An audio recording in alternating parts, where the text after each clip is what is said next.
हर महीने 1000, 2000 या कितनी भी अमाउंट का एसआईपी करते हैं। दिमाग में बस यही बात चलती है कि आपका पैसा धीरे धीरे बढ़ेगा, क्योंकि सोशल मीडिया पर हर जगह यही सलाह दी जाती है कि सिप सही है। लेकिन जरा सोचिए, अगर आपको अगले 5 या 10 सालों में ये बात पता चले कि आपके सिप ने ना के बराबर रिटर्न दिया है, तो क्या होगा?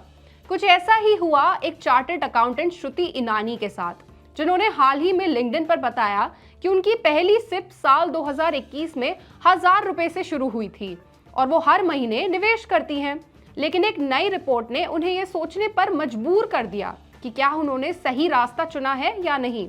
श्रुति का ये पोस्ट हजारों निवेशकों के बीच वायरल हो गया और अब वही सवाल हर कोई पूछ रहा है, क्या वाकई में सिप सही है?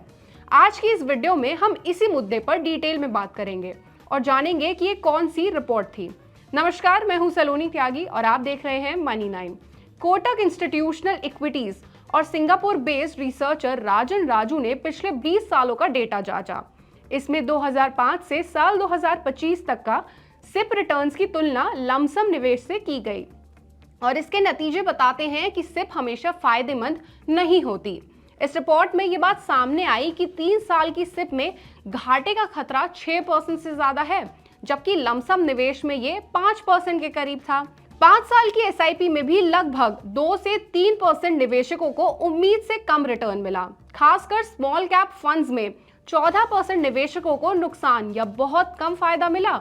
और सबसे चौंकाने वाली बात, 2021 के बाद जिन लोगों ने सिप शुरू की, उनमें से 40% निवेशकों को लगभग 0 रिटर्न मिला। यानी सिप हर बार मुनाफे की गारंटी नहीं देती। दरअसल सिप का आइडिया गलत नहीं है। ये तरीका लंबी अवधि में निवेश को आसान बनाता है, पर यह तभी काम करता है जब बाजार में सही समय पर शुरुआत की जाए और खासकर पेशेंस रखा जाए। आजकल सोशल मीडिया और जो फाइनेंस इन्फ्लुएंसर्स हैं, इस बात को बहुत ग्लैमराइज कर देते हैं, जैसे कि हर सिप आपको करोड़पति बना देगी। लेकिन सच्चाई ये है कि अगर बाजार पहले से ही बहुत ऊपर चल रहा हो और वहीं से आप सिप शुरू कर दें, तो रिटर्न कम या कभी कभी नेगेटिव भी हो जाता है। इस स्टडी ने यह भी बताया कि सिप के रिटर्न घटने की कई वजह हैं। पहला, मार्केट पहले से ही हाई था।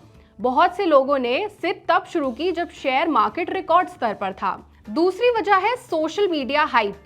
इस सिप सही है को इतना प्रचार मिला है कि लोगों ने बिना सोचे समझे निवेश शुरू कर दिया।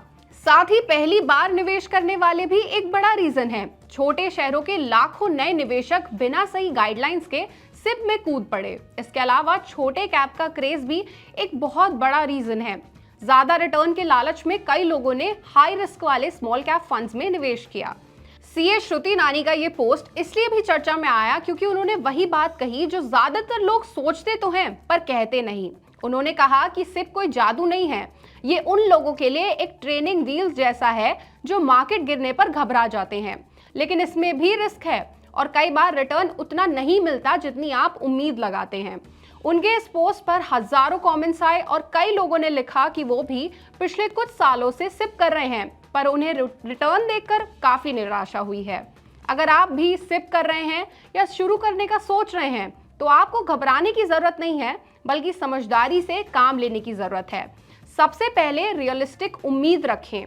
सिप लंबी अवधि का निवेश है, ये तुरंत बड़ा रिटर्न नहीं देती। दूसरा, फंड्स का रिव्यू करें टाइम टू टाइम। हर 6 से 12 महीनों में देखें कि आपका पैसा कहाँ जा रहा है। साथ ही डाइवर्सिटी रखें, सिर्फ स्मॉल कैप या मिड कैप में ना फंसें। लार्ज कैप और डेट फंड भी जोड़ें। मार्केट की टाइमिंग पर भी खास ध्यान दें। अगर मार्केट बहुत ऊपर है तो धीरे धीरे सिप बढ़ाएं या उसे रोक लें। और सोशल मीडिया पर अंधा विश्वास ना करें। 5 साल में 10 गुना जैसे जो वादे हैं, उनसे खास तौर पर बचें।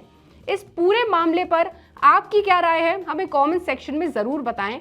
और ऐसी ही और खबरों और अपडेट्स के लिए जुड़े रहिए हमारे साथ सिर्फ मनी 9 पर।